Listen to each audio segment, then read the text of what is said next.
इस वीडियो में मैं आपको एक स्कैल्पिंग ट्रेडिंग स्ट्रेटेजी सिखाने वाला हूं, जो काफी एक्यूरेट और हाईली प्रॉफिटेबल मानी जाती है। यह स्ट्रेटेजी पूरी तरह 3 इंडिकेटर्स पर बेस्ड है और इन इंडिकेटर्स की स्पेशल सेटिंग्स और सही कॉम्बिनेशन से हमें बहुत ही क्लियर एंट्री और एक्सिट सिग्नल्स मिलते हैं। इसलिए मेरी आपसे एक छोटी सी रिक्वेस्ट है, इस वीडियो को एंड तक जरूर देखें ताकि कोई भी इंपॉर्टेंट पॉइंट आपसे मिस ना हो, क्योंकि यह एक 1 मिनट स्कैल्पिंग स्ट्रेटेजी है। सबसे पहले हम अपने चार्ट का टाइम फ्रेम 1 मिनट पर सेट करेंगे और जो चार्ट आपको यहां दिखाई दे रहा है वो निफ्टी 50 का है। लेकिन इस स्ट्रेटेजी को सिर्फ निफ्टी तक सीमित मत समझिए, आप इसे किसी भी इंडेक्स, स्टॉक या मार्केट में अप्लाई कर सकते हैं। यहां फर्क सिर्फ एक ही चीज से पड़ता है, उस इंस्ट्रूमेंट में वॉल्यूम और लिक्विडिटी कितनी स्ट्रांग है, क्योंकि स्कैल्पिंग में हमें चाहिए फास्ट एग्जीक्यूशन और स्मूथ प्राइस मूवमेंट। अगर किसी मार्केट में वॉल्यूम कम है या लिक्विडिटी कमजोर है तो वहां सिग्नल्स उतने इफेक्टिव नहीं रहते।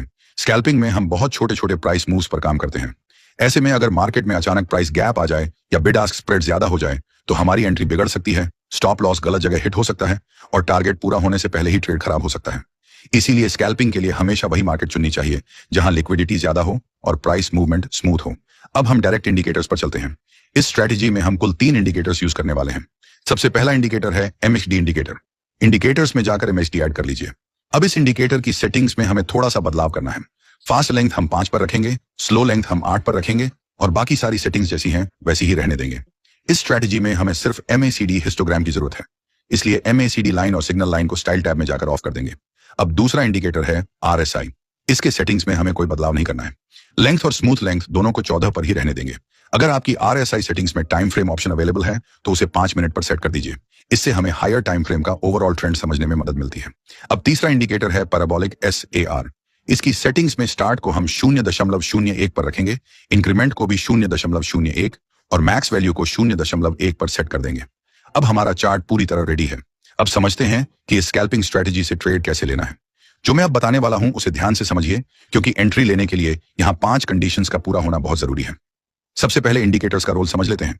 RSI हमें हायर टाइम फ्रेम का मेजर ट्रेंड बताता है और MACD और पैराबोलिक SAR हमें टर्निंग पॉइंट्स और कॉन्फर्मेशन देते हैं। अब जब हमें लॉन्ग ट्रेड में एंट्री करनी होती है तो सबसे पहली कंडीशन यह है कि RSI 50 से ऊपर होना चाहिए।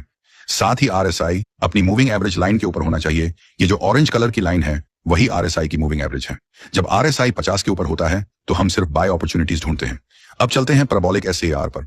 पैराबोलिक SAR में शुरुआत में डॉट्स प्राइस के ऊपर होते हैं और जैसे ही पहला डॉट प्राइस के नीचे आ जाता है वो हमारे लिए एक बाइंग सिग्नल बनता है। लेकिन यहां जल्दबाजी नहीं करनी है। हमें कैंडल क्लोज होने का वेट करना है और देखना है कि क्लोज होने के बाद कैंडल ग्रीन हो और उसमें कोई सेलिंग प्रेशर ना दिखे, मतलब ऐसी कोई कैंडल ना बने जो बेरिश हो। अब तीसरी कॉन्फर्मेशन आती है MACD हिस्टोग्राम से। यहां MACD हिस्टोग्राम ग्रीन होना चाहिए। अगर ये सारी कंडीशंस पूरी होती दिखाई दें तो नेक्स्ट कैंडल के ओपन पर हम लॉन्ग एंट्री ले सकते हैं। अब बात करते हैं स्टॉप लॉस और टारगेट की। स्टॉप लॉस हम रख सकते हैं प्रीवियस स्विंग लो के नीचे और टारगेट कम से कम 1.5 रिस्क रिवॉर्ड रेशियो का होना चाहिए। जहां भी आपको चार्ट पर उसके ऊपर टारगेट मिलता दिखे वही हमारा आइडियल टारगेट होगा। अब सवाल आता है, इस स्ट्रेटेजी में गलत एंट्री से कैसे बचें। वो मैं आपको इस वीडियो के लास्ट में बताऊंगा, जहां मैं क्लियर करूंगा कि इस स्ट्रेटेजी में रॉन्ग एंट्रीज लेने से कैसे बचा जाए। अब आगे ढूंढते हैं कि ऐसा सेटअप कहां बन रहा है। यहां पर हमें एक बेहतरीन ट्रेंड सेटअप बनता हुआ दिखाई दे रहा है। देखिए, RSI 50 के ऊपर है और अपनी मूविंग एवरेज के भी ऊपर है। पैराबोलिक SAR में डॉट नीचे शिफ्ट हो चुका है, उसकी कैंडल ग्रीन है और MACD हिस्टोग्राम भी ग्रीन दिखाई दे रहा है।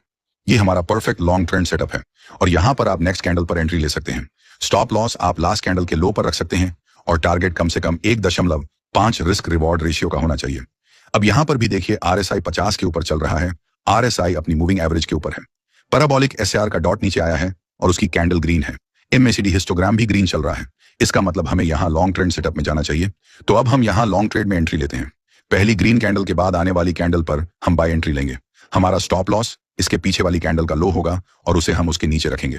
टारगेट कम से कम 1.5 रिस्क रिवॉर्ड रेशियो का होना चाहिए, जो यहां हमें 2 से ऊपर मिलता हुआ दिखाई दे रहा है। अगर आगे भी यही सेम कंडीशंस रिपीट होती हैं तो यहां मल्टीपल लॉन्ग ट्रेड्स भी लिए जा सकते हैं।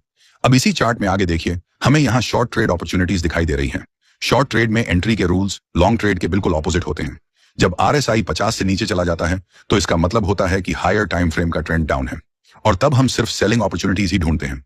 शॉर्ट ट्रेड के लिए कंडीशंस ये होंगी, RSI 50 से नीचे होना चाहिए, RSI अपनी मूविंग एवरेज लाइन से भी नीचे होना चाहिए। पैराबोलिक SAR में पहले डॉट्स प्राइस के नीचे होते हैं और जैसे ही पहला डॉट प्राइस के ऊपर आता है हमें एक सेलिंग सिग्नल मिलता है। उस समय कैंडल रेड होनी चाहिए और उसमें साफ सेलिंग प्रेशर दिखना चाहिए। साथ ही MACD हिस्टोग्राम रेड होना चाहिए।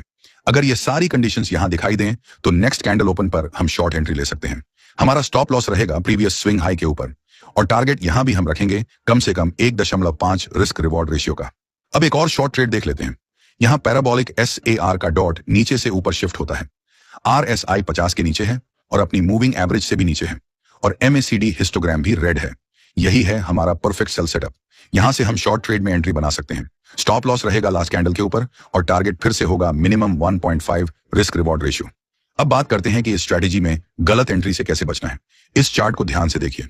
कई बार ऐसा होता है कि सारी कंडीशंस बन रही होती हैं, लेकिन अगर किसी कैंडल की विक बहुत ज्यादा लंबी हो तो वहां ट्रेड में एंट्री लेने से बचना चाहिए। ऐसे सिचुएशंस में बायर्स या सेलर्स दोनों ही कंफ्यूजन में होते हैं। यहां देखिए, RSI 50 के ऊपर है, RSI अपनी मूविंग एवरेज के भी ऊपर है, AMACD हिस्टोग्राम ग्रीन है, और पैराबोलिक SAR का डॉट भी ऊपर से नीचे शिफ्ट हो रहा है। लेकिन इसके बावजूद अगर पहली कैंडल ग्रीन बनने की जगह रेड बन जाए तो उस ट्रेड को अवॉइड करना चाहिए। इसी तरह जब हम शॉर्ट साइड देखते हैं तो कई बार सारी कंडीशंस परफेक्ट होती हैं, लेकिन जो कैंडल बनती है वो इनडिसीजन कैंडल होती है। ऐसे केसेस में भी हमें उस ट्रेड में एंट्री लेने से बचना चाहिए। आप इस चार्ट में साफ देख सकते हैं, सारी कंडीशंस बन रही थी, लेकिन एक इनडिसीजन कैंडल बनी और उसके बाद मार्केट ऊपर की तरफ निकल गया।